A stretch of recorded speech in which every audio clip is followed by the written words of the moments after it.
Hi, this is Jim Cranston from 7 Every Minute and 7everyminute.com, the podcast and website about reimagining your life. Thanks for joining me today to talk about life's little hints and our beliefs. So let's get started. If you like what you hear today, please leave a like, subscribe, tell your friends, send me a message.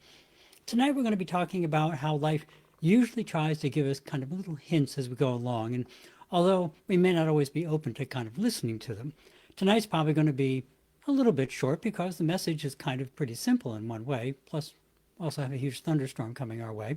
But simple doesn't mean trivial or useless. And a simple presentation is often very different from easily doing something that may be new and challenging. Whether you consider it God whispering in your ear, nature trying to guide you, or just kind of a gut instinct, the world around us is usually filled with signs and guidance if we develop the mindset to listen for it.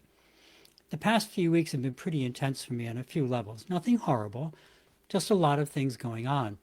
It's a good time to feel totally overwhelmed and lost and angry at everything. Right? There's all this stuff going on. First, it seems like everything's out of control. But it's also a good time to step back, look at all the information that's being presented to you, trying to keep track of it, and see where it might be trying to lead you. Situations that initially seemed totally overwhelming turned out to be amazing examples of teamwork and good people coming together to do good deeds for someone who needed and deserved it. A situation that seemed totally unfair and senseless started to present itself instead as kind of a long overdue reset and cleansing for some of us who were involved, and a wake-up call to others to realize they were actually in a very similar situation. Now, all of us involved could have easily as focused on just the negative sides of all the events and the negative impact it was having on our lives. But most of us instead chose to use it as a real wake-up call to look at our own lives, beliefs, expectations, and all those things that we tend to take for granted, whether they're serving us or not. Remembering from that commencement speech by Tim Minchin, I mentioned it a couple of weeks past, opinions, and I would add beliefs, but opinions should be constantly and thoroughly examined. It's easy to say we should do it, but sometimes it takes a significant external event to remind us that we're getting perhaps a little too set in our ways. These past 2 weeks and the few months leading up to them were a perfect situation for this kind of rediscovery.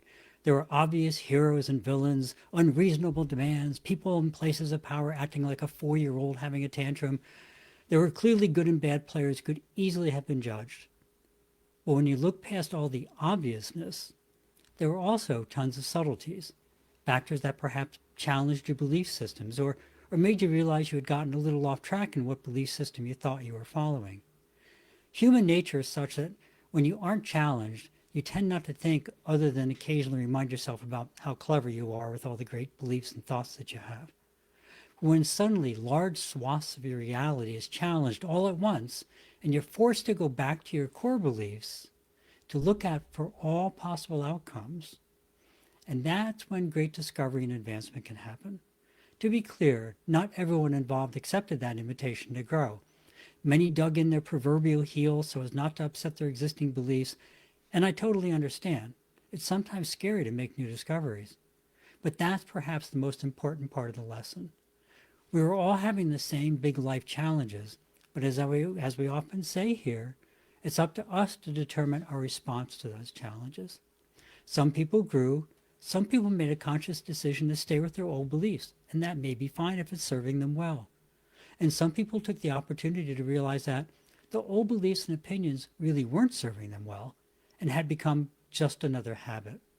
So don't always be put off by life's challenges. Yes, they can be very trying and difficult, but often they are life giving us amazing opportunities to grow and to clear out some of those old beliefs that no longer serve us nor our vision. So like I said, kind of short, that's it for the evening, a very straightforward message. But when life gives you challenges, you really have the opportunity to grow.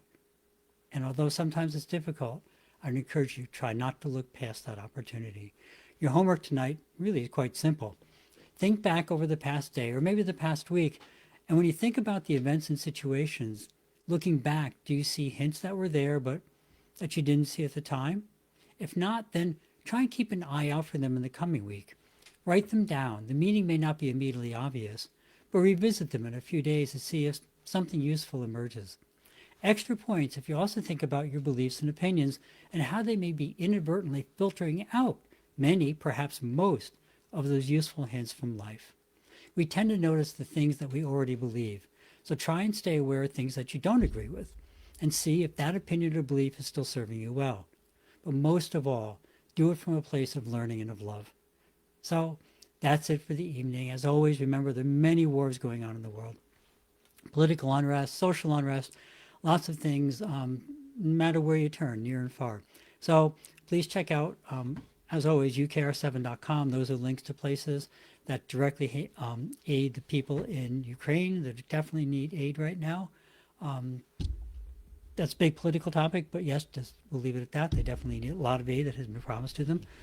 And then for things that aren't related directly to conflict, we have World Central Kitchen, WCK.org. World Central Kitchen works in areas where there's disasters. I actually haven't looked to see if they're down in Texas, but I wouldn't be surprised. That's the sort of place that they would go immediately to get starting basic needs of people met. So there's, like I say, we have two international organizations here, ukr7.com, which are links to places serving in Ukraine, World Central Kitchen, that works throughout the world. But remember that there's a lot of things going on all around us, including in our own community. So if you can and you're able, and you don't want to do one of the big organizations, donations of time, money, or whatever to local organizations are also good.